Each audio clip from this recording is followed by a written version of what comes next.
স্নেহের ভাগ্নে অ্যাডভোকেট খোকন, আমার শ্রদ্ধেয় বড় ভাই সমীর মণ্ডল, আমার আরেক বড় ভাই ইসমাইল মণ্ডল এবং আমার শ্রদ্ধেয় মামা সাথে আলহাজ আব্দুল কাদের শাহ এবং আমার সামনে অভিষ্ট সকল নেতৃবৃন্দ সবার প্রতি সালাম, আসসালামু আলাইকুম। আজ যারা আওয়ামী লীগ থেকে বিএনপিতে যোগদান করলেন, আমি তাদের নিরাপত্তার বিষয়টা আমি আগে নিয়ে আসি, কারণ তারা তো ভয়ে আছেন। যেমন গত লাল মিয়ার বাড়িতে আমি গেছি, যে দেখি লাল মিয়ার টেনশনে শুকিয়ে তো এরকম হয়েছে, আজ 25 দিন 1 মাস থেকে জ্বর আসছে, জ্বরই ছাড়ে না, কানেও শোনে না, তার আতঙ্কে ভয়ে আমি তাকে অভয় দিয়েছি। ভয়ের কোনো কারণ নাই।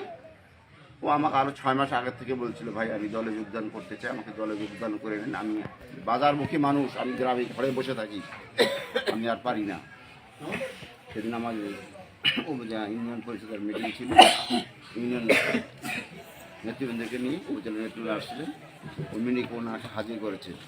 আজকে আমি বলতে চাই, আজ আন্দাইজার ইউনিয়নের 5 নম্বর ওয়ার্ডের যতগুলো আমাদের দলীয় আওয়ামী লীগ থেকে বিএনপিতে যোগদান করলেন, আগামীকাল না আগামী পরশু থেকে আপনারা হাটে ঘাটে বাজারে বুক ফুলে চলাফেরা করবেন।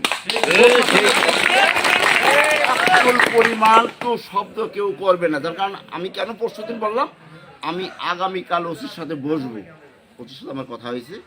আমি সরাসরি মোবাইলে আলাপে এক জিনিস, সাক্ষাৎ হলো আর এক জিনিস।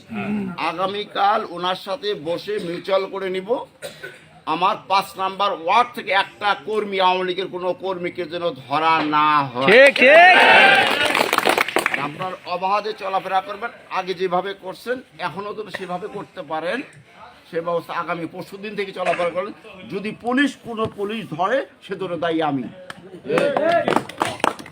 তাহলে আপনাদের এখনো ভয় সংশয় আছে কি?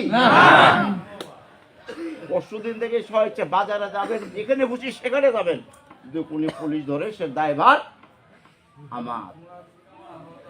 আপনাদের কাছে একটু গর্বের বিষয়, 25টি নাগেশ্বরী ভুরুঙ্গা মানে মিলে 25টি ইউনিয়ন, 25টি ইউনিয়নে আমরা 25 জন সভাপতি আছি।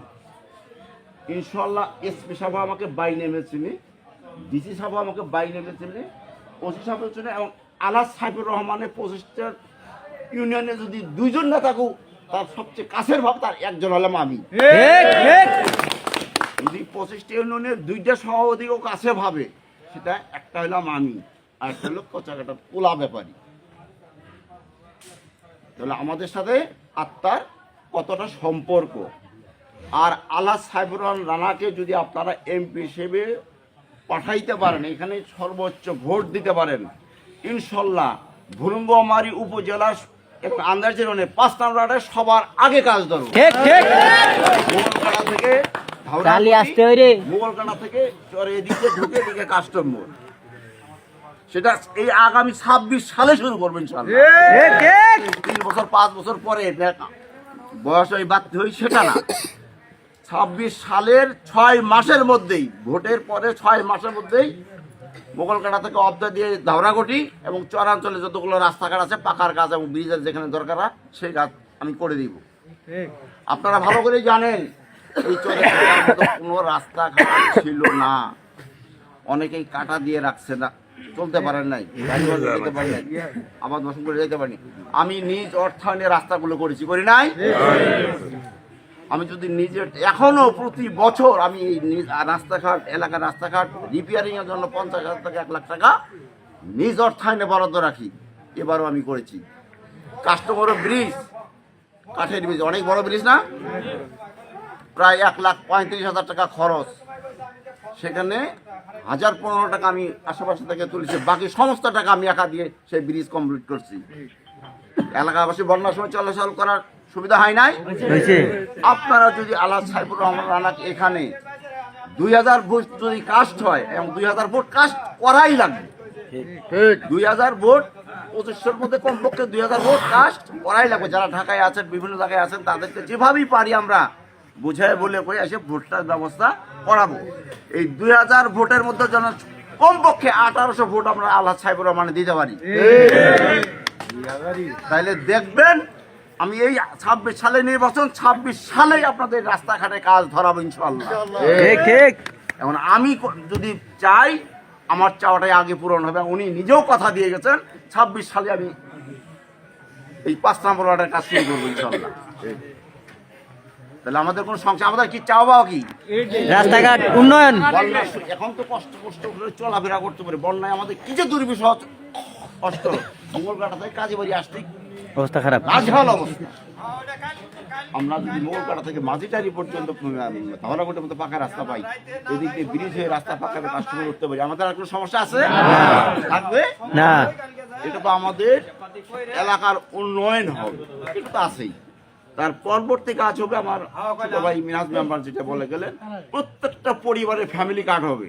প্রত্যেকটা পরিবারের একটা বিধবা ভাতা, এখন একটা পঙ্গু ভাতা বলেন, তারপরে একটা স্বামী পরিত্যক্তা ভাতা বলেন, একটা বয়স্ক ভাতা বলেন, 6 মাস পরে টাকা পাই 1700, 1800, 2200, 2500, এটাই, তাই না?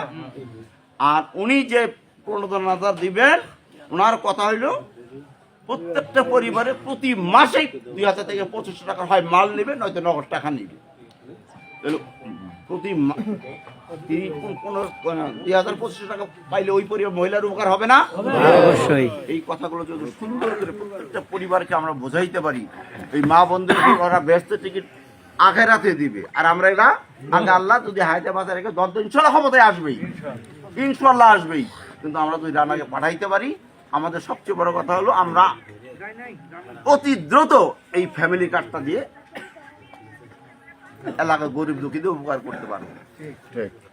তাইলে এরা নগদে বিশ্বাসী না আখেরাতে বিশ্বাসী? অবশ্যই। তাহলে আমরা এইভাবে সুন্দর করে বোঝাইতে পারি, মহিলা ভাগের জন্য 100% ভোট আমরা আমাদের থানায় শেষে নিতে পারি, সেই চেষ্টা আমাদের থাকতে হবে। মহিলারা পাবে, পুরুষরা কষ্ট পাবে, তাদের জন্য আছে কৃষি কার্ড। আজকে হয়তো আমি দিতে পারলাম না, আমি বানাইতে দিচ্ছি কার্ডগুলো। এই ধরনের কার্ড হলে আপনাদের প্রত্যেকের হাতে হাতে পৌঁছাই দেবে। সেই কৃষি কার্ডের মাধ্যমে ভর্তুকি পাবেন, সহজ শর্তে ঋণ পাবেন, সহজ শর্তে সার টার যা কীটনাশক লাগে সেটা পাবেন। আর উৎপাদিত পণ্যর সঠিক মূল্য পাইতে প্রত্যেকটা জায়গা মানে নির্দিষ্ট একটা জায়গায় বাজার ভিত্তিক চিন্তা ভাবনা করবেন, যাতে উৎপাদিত পণ্যের 1 মিনিটের জন্য দিয়ে দিই।